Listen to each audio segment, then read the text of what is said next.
नमस्कार दोस्तों, कैसे हो आप सब। आज हम जानेंगे कोल इंडिया शेयर पे टारगेट 2024, 2025 और 2030 के बारे में। आखिर इन सालों में इस शेयर की वैल्यू कहां तक जा सकती है। तो दोस्तों, जैसा कि हम जानते हैं, अगर हमें किसी भी कंपनी की शेयर की टारगेट वैल्यू निकालनी है तो उसके लिए सबसे पहले कंपनी को जरूरी चीज़ों को देखना होगा। कंपनी के पिछले 5 सालों की रिपोर्ट्स को देखना होगा, भी कंपनी ने कितना क्या परफॉर्मेंस दिया है। उसके बाद जो है टारगेट वैल्यू निकाल सकेंगे।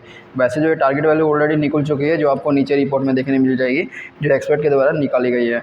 तो देखिए, सबसे पहले तो आपको दिया हुआ है इस रिपोर्ट में कंपनी की प्रोफाइल, जो कंपनी की जनरल चीज़ है वो सब आपको देखने मिल जाएगी। जैसे current name, head office Kolkata में है, फाउंडर है, मार्केट कैप जो टाइप है कंपनी का वो लार्ज कैप कंपनी रखती है, ठीक है। और ये स्टॉक रैंक वगैरह आपको मिल जाएगा, जो आप आराम से इसको चेक कर सकते हो। अब इसके बाद हम बात करते हैं पिछले 5 सालों में शेयर की कीमत में होने वाले बड़े बदलाव। तो जैसा कि हम देख सकते हैं, 22 अप्रैल 2019 के टाइम में कंपनी के शेयर की वैल्यू 250 रुपये के आसपास ट्रेड कर रही थी। और अगर 5 साल के बाद देखिए 12 फरवरी 2024 को, तो कंपनी के शेयर की वैल्यू 480 रुपये के आसपास ट्रेड कर रही है। और ये मैक्सिमम गई है 487 रुपये के आसपास। तो देखिए, कंपनी ने इतना रिटर्न दिया अपने पिछले 5 सालों में निवेशकों को। तो ये 250 से 487 लगभग जो है कंपनी ने 2 गुना का रिटर्न पिछले 5 सालों में दिया है, जो कि ज़्यादा अच्छा रिटर्न तो नहीं है, पर इसको एक अच्छा रिटर्न कहा जा सकता है। क्योंकि कंपनी जो है लार्ज कैप पर जो है मार्केट कैप वैल्यू रखती है, तो भी कंपनी ने 2 गुना का रिटर्न अपने निवेशकों को दिया है 5 साल के बाद भी। तो अभी के लिए हम इसको एक प्लस पॉइंट में ऐड करेंगे, ठीक है। यहाँ पे हमने एक वाइट बोर्ड को रखा हुआ है, जहाँ पे हम प्लस पॉइंट और माइनस पॉइंट ऐड करते हैं।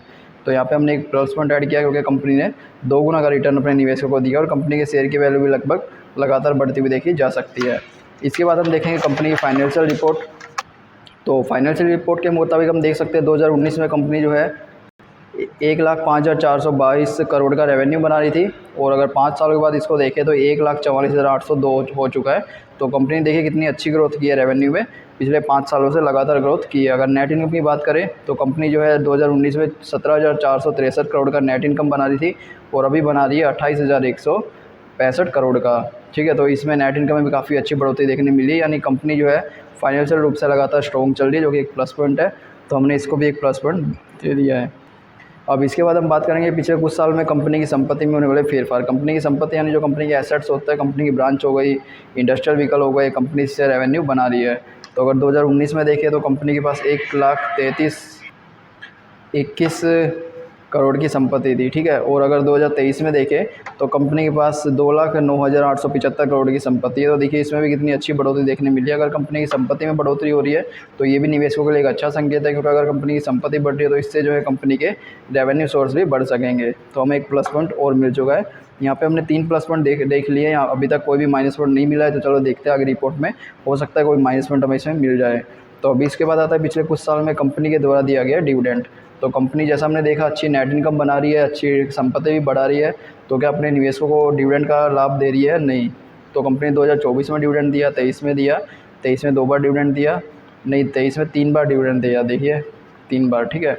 और अगर उससे पहले की बात करें तो कंपनी 2022 में भी डिविडेंड दिया है 15 रुपये पर शेयर के हिसाब से। तो कंपनी जो है लगातार पिछले 5 सालों से डिविडेंड दे रही है, जो कि एक अच्छा संकेत है। तो हमें एक प्लस पॉइंट और मिल चुका है, क्योंकि अगर कंपनी लगातार डिविडेंड दे रही है तो कंपनी के ज़्यादा प्रॉफिटेबल होने की ओर भी संकेत करते हैं। अब सबसे इंपॉर्टेंट चीज़ आती है जो है शेयर होल्डिंग पैटर्न, जिससे हमें पता चलेगा कंपनी में कौन कौन से इन्वेस्टर रहे हुए हैं। तो सबसे पहले आता है टोटल प्रमोटर होल्डिंग, यानी कंपनी के द्वारा खुद के शेयर में की गई होल्डिंग, जो कि है 63%, एक अच्छा संकेत है। म्यूचुअल फंड के द्वारा लगभग 11% की होल्डिंग है, जो कि एक अच्छा संकेत है। अदर डोमेस्टिक इंस्टीट्यूशन जो भारत के बड़े इन्वेस्टर हैं उनके द्वारा 12.38% की होल्डिंग है, जो कि ये भी एक अच्छा संकेत है।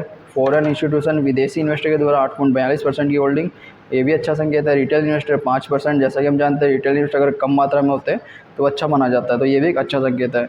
तो दोस्तों, जो शेयर होल्डिंग पैटर्न वो काफ़ी अच्छा देखने मिला है, क्योंकि इसमें जो है बड़े इन्वेस्टर काफ़ी अच्छी मात्रा में इसमें निवेश कर रहे हैं, जो कि ये काफ़ी अच्छा संकेत है निवेशकों के लिए। तो हमें एक प्लस पॉइंट और मिल गया है। इसके अलावा आप बात करते हैं टारगेट वैल्यू की। तो दोस्तों, जो टारगेट वैल्यू होती है एक्सपर्ट के द्वारा दी जाने वाली अंदाजित वैल्यू होती है, किसी भी प्रकार का सजेशन नहीं है। तो अगर 2024 में बात करें तो कंपनी के शेयर की वैल्यू 512 रुपये से लेके 535 रुपये तक जाने की संभावना को बताया जा रहा है। और अगर 2025 के साल में बात करें तो कंपनी के शेयर की वैल्यू 605 रुपये से लेके 690 रुपये तक जाने की संभावना को बताया जा रहा है। और अगर 2030 की बात करें तो कंपनी के शेयर की वैल्यू 2080 से लेके 2250 रुपये तक जाने की संभावना को बताया जा रहा है। इसके बाद जो है कंक्लूजन आपको देखने मिल जाएगा। इसमें हमें पता चलेगा कि कौन कौन सा कंपनी सेक्टर में काम कर रही है और कंपनी की जो ग्रोथ है वो किस तरह से आगे बढ़ रही है। तो देखिए इसमें जो ज़रूरी चीज़ें दी हुई सिर्फ हम वो देख लेते हैं। कंपनी की जो शुरुआत है 1975 में हुई थी और कंपनी जो है उस टाइम 79 मिलियन टन का कोयला प्रोसेस करती थी। और आज के समय में अगर देखें तो कंपनी जो है दुनिया की सबसे बड़ी कोयला उत्पादक कंपनी बन चुकी है, जो कि यार काफ़ी अच्छी चीज़ है। और इसके अलावा जो कंपनी की 83 माइनिंग रही हुई है। और अगर कुल माइनिंग की बात करें, भारत के 6 राज्यों में कंपनी की 83 माइनिंग रही हुई है। अगर टोटल माइनिंग की बात करें तो कंपनी के पास टोटल 335 माइनिंग है, जिसमें से 138 जो है अंडरग्राउंड है, 171 है जो ओपन कास्ट है और बाकी 13 की जो है मिक्स माइनिंग रही हुई है।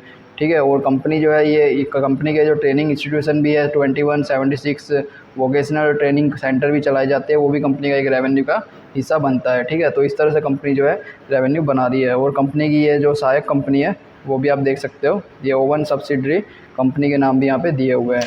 इसके अलावा अगर बात करें तो कंपनी के द्वारा प्रोडक्ट की बात करें तो वही कंपनी इन प्रोडक्ट में काम कर रही है, जैसे cooking coal, semi cooking coal, ठीक है, नॉन कुकिंग कोल, वो स्टैंड, ये सब चीज़ें आपको देखने मिल जाएगी, यहाँ पे आप रीड कर सकते हो। तो दोस्तों अगर प्लस पॉइंट माइनस पॉइंट को देखें तो हमें इसमें 5 प्लस पॉइंट देखने मिले, माइनस पॉइंट एक भी देखने नहीं मिला, जो कि निवेशकों के लिए एक अच्छा संकेत है। और जैसे जैसे हमें अपडेट मिलेगी हम आपके साथ भी अपडेट करेंगे। इसलिए चैनल को सब्सक्राइब करें, वीडियो को लाइक करें। तो चलिए मिलते हैं नेक्स्ट वीडियो में।